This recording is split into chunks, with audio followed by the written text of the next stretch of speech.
Por una cuestión de tiempo no voy a comentar todos los textos utópicos que pensaba comentar, pero les dejo para que lean. No está en español, pero hay una versión en inglés que voy a subir al campus, las cartas de Petersburgo, Letters from St. Petersburg, año 4338. Lo digo en inglés porque lo que subo al campus es una versión en inglés que por lo menos tenemos esa traducción. No es un texto largo y es un texto de 1835, estaríamos en el siglo XIX, a comienzo del siglo XIX, es la época todavía de Pushkin, apenas está empezando Gogol, y el autor es Odoyevsky Vladimir Fyodorovich.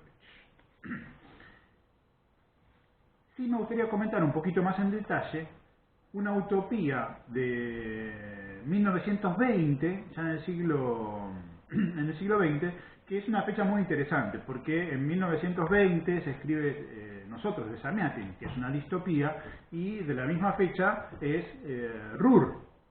De modo que frente a esas dos distopías tenemos esta utopía escrita en el seno de la revolución. Y está escrita por un escritor que viene del ámbito rural y propone una utopía rural, no obrera.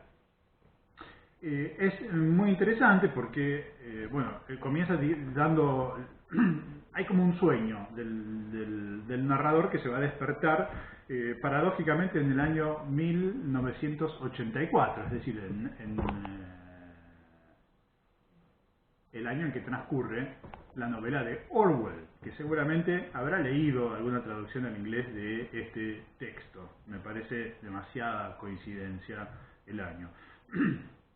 El narrador, bueno, ya tiene algunas de estas características que vamos a encontrar en Nosotros. El nombre del protagonista es N3471T y su anterior nombre burgués era Alexei Kremniov, ¿sí? Pero a pesar de esto no es una distopía, como les decía, porque él, bueno, en medio de la revolución y de la guerra civil se despierta en un mundo donde está todo bien, ¿sí? Lo toman paradójicamente como un americano, un norteamericano, estadounidense, que viene de visita. Entonces le muestran el país y en el mismo gesto que con Sherbatov le cuentan cómo son todas las instituciones, etcétera. Por suerte hay una pequeña cosa amorosa porque se produce una escena romántica. Ahora bien, el primer decreto que él lee es de 1921, es decir, posterior a la fecha de la escritura, sobre la familia burguesa. Y el decreto dice literalmente: destruyendo al núcleo familiar de esa manera, le damos el último golpe al orden burgués, ¿sí? El golpe de gracia al orden burgués.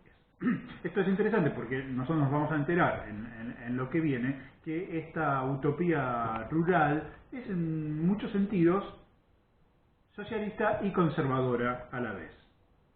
Comienza significativamente alabando a los socialistas utópicos clásicos, Bellamy, Bletchford, Morris,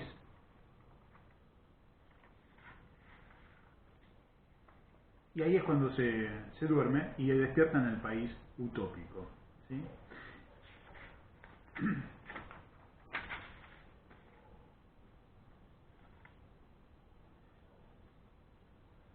Algunas... el mundo en el que se despierta, por otro lado, no es un mundo totalmente ideal, ¿sí? Entonces, pareciera que estamos en el terreno de Sherbatov, en el sentido de que no hay una abolición completa del conflicto. En forma similar nuevamente a Orwell, el mundo está dividido en 6 partes, ¿sí?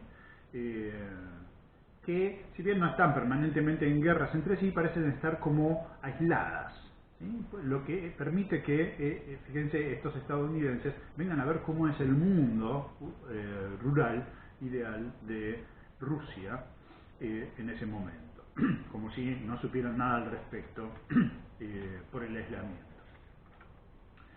En este mundo hay una propuesta cooperativa, hay cierta competencia mercantil saludable para los granjeros, ¿sí? Las ciudades obviamente no son los centros, son simplemente nodos de comunicación, y se trata con algunos hoteles para los que vienen de paso, pero se trata de que haya pocas personas. Con respecto a la plusvalía y el Estado comunista, dice que nuestras leyes sobre el trabajo salvan de mejor manera al trabajador de la explotación que las leyes de la dictadura del proletariado. ¿Sí? No hay métodos punitivos y represores.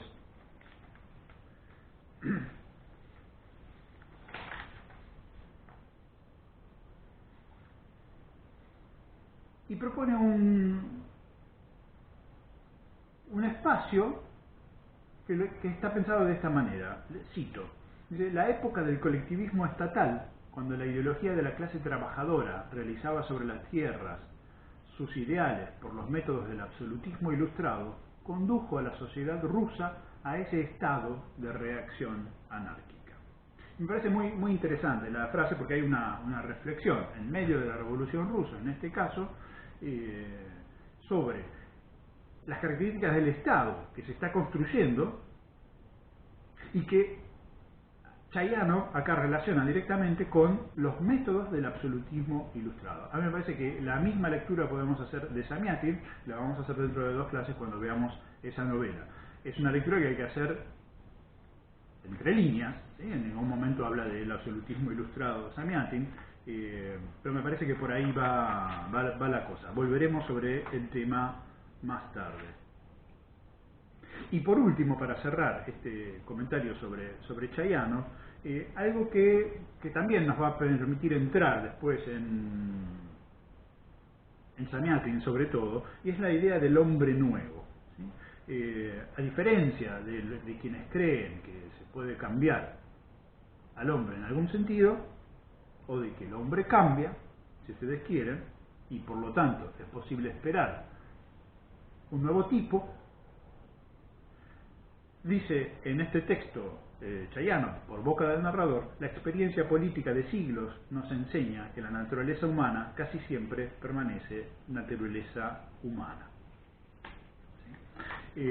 Esto va de la mano con todo el armado de tipo conservador, ¿sí?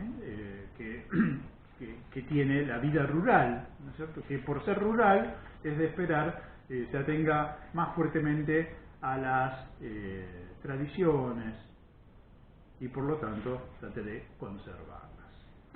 Una de esas tradiciones importantes es la familia. Pero dentro de esa aspiración, donde incluso se permite la religión como una cosa privada, tenemos una propuesta alternativa, ¿sí? Lo que hace de esta utopía muy interesante, una especie de contrautopía frente a las utopías marxistas-leninistas.